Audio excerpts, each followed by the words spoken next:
we're talking about what we can call riding the dragon, which is basically riding our own energy instead of having it ride us. Most of us deal with insecurities, ups and downs, with overwhelmment, chaos. We're trying to set some sense of order, increase our energy, connect with people, with situations that uplift us. We're all going through this.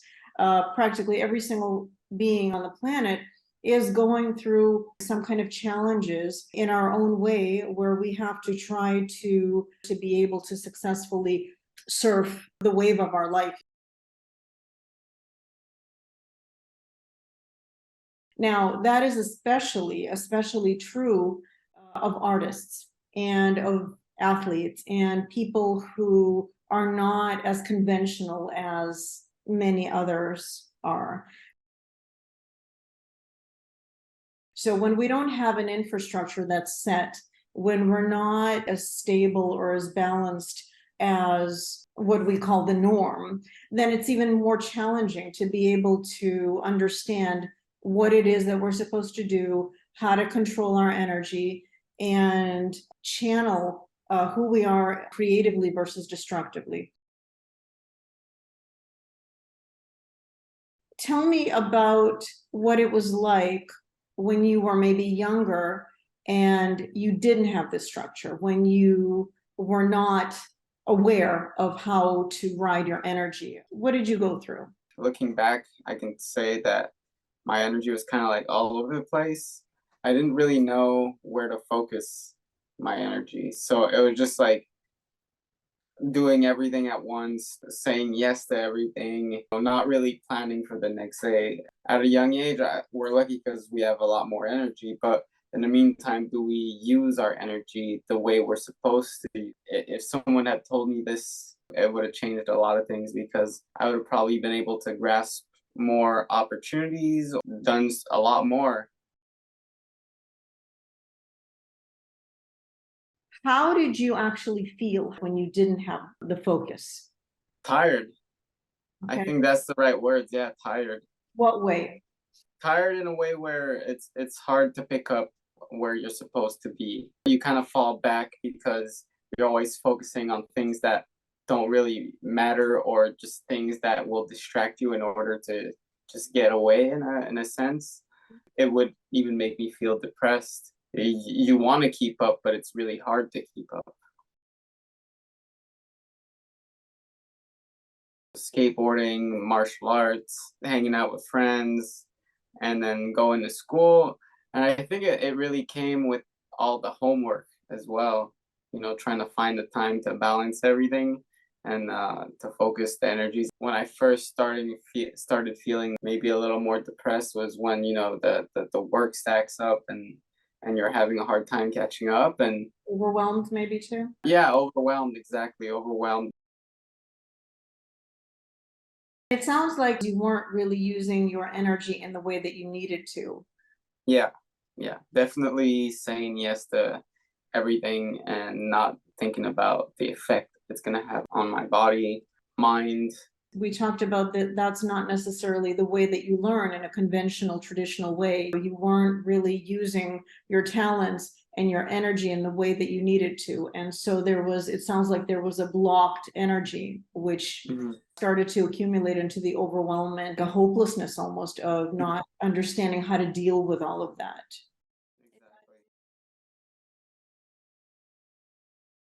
We're talking about riding our dragon, riding our energy versus having it ride us. And so I know that you are definitely somebody who has had to go through that and who is successfully doing it and has been doing it, because otherwise you would not be where you are and have a lot of young people looking to you to help them do the same thing. Why don't you talk about your energy, the energy you hold, and what you have to work with?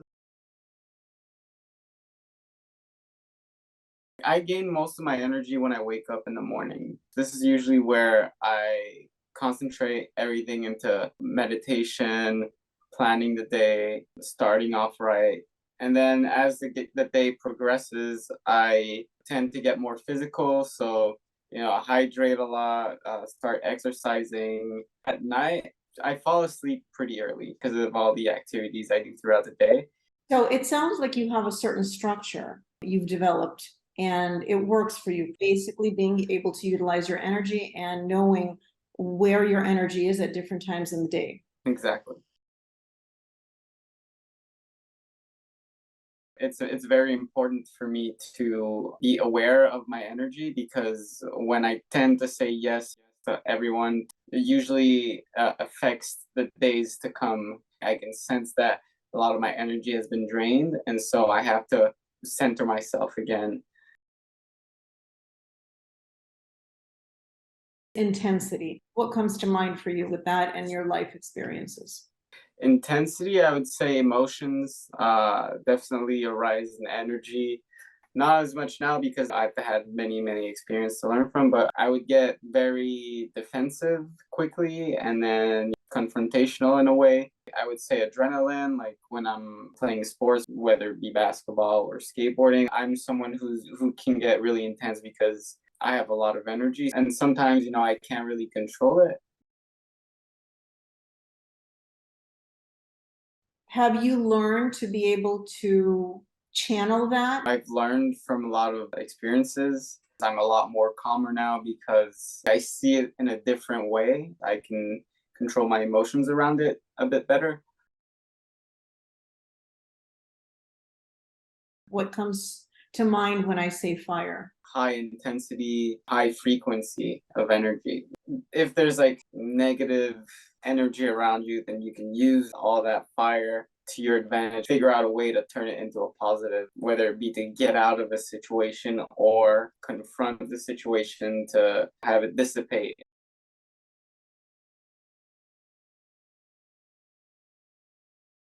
One of the things I'm hearing is that it's important to know when to step away from something, which is one way of resolving it. When something is similar to you and you just step away and let it go. And then there are other times when you feel instinctively that you actually have to face something in order to move through it. And it sounds like something that has come to you with experience.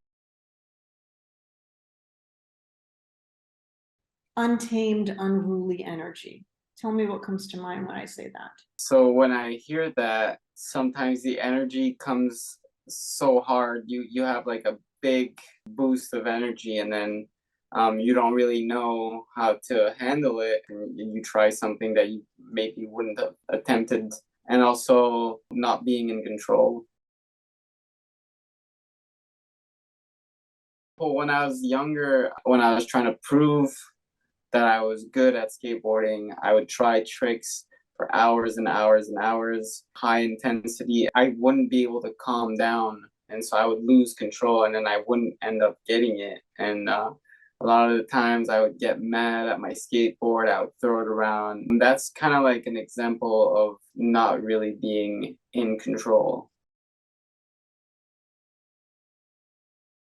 There's no order to your energy when the energy is running you and you get exhausted and mad and overwhelmed, beat up on many different levels. Isn't it all about consciousness too, when we're aware that something is not efficient, that that's not the efficient way to go about it, that we don't do it that way? It's funny because when something like this happens, you kind of block that thought out. You know that you should calm down and take a breather and just get your thoughts together, but you tend to want to block that out because you want to do it so bad. It kind of overrides everything. I'm going to do it. I'm going to do it right now. And you just, the energy, the intensity is there. Everything has to happen so quick. It just doesn't end up working. When you get so close, but you still can't really get it, and you get stuck in this pattern where you're just like, no, I got it next time, I got it, and you just keep going over and over, and you exhaust yourself until you really physically can't go anymore. You learn that it's not worth breaking your head over it. Sometimes you get signs, just life throws you signs like, feel the anger coming, that's a sign to move to something else. You'll be surprised, you might learn something you didn't think you would learn that day. And that's usually what happens when you shift your focus.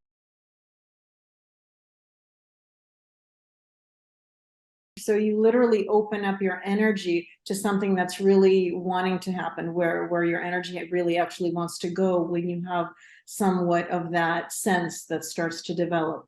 It's like a sense of, this really is hurting me. This isn't going anywhere. A sense of that energy moving against you. Yeah, no, that's exactly it. It moves against you, and you're not working with the energy. You're actually going against it. That specific day, you're not really meant to be doing that trick. You didn't sleep properly, or you're not hydrated enough. You're mentally exhausted. It might not be the right time to try specific things sometimes. Just let it come to you. Being able to sense and be aware of flow of energy. The concept of resonance. What is resonant at that particular moment in this particular day, and what is dissonant? What's really antagonistic? That's a very important, and it's a very deep concept that you practically can't learn it in an intellectual way. You have to literally live through a lot of experiences to start to get that on an instinct level. It sounds like that's what you've started to work out in your career, through your life, especially with something as steep as skateboarding. You are risking your life, this kind of a sport with this kind of a game. And if you don't do it right, you could come real close to a really serious or dangerous injury. Mm-hmm. Yeah. So it sounds like a very important concept to understand resonance versus dissonance, what flows versus what's blocked. Very important.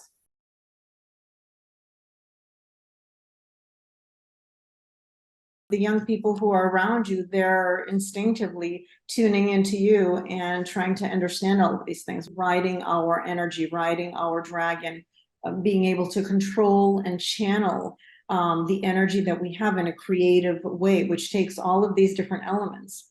Flow, Mm-hmm. resonance, instead of forcing ourselves to do certain things, knowing when to stop, knowing when to push through something.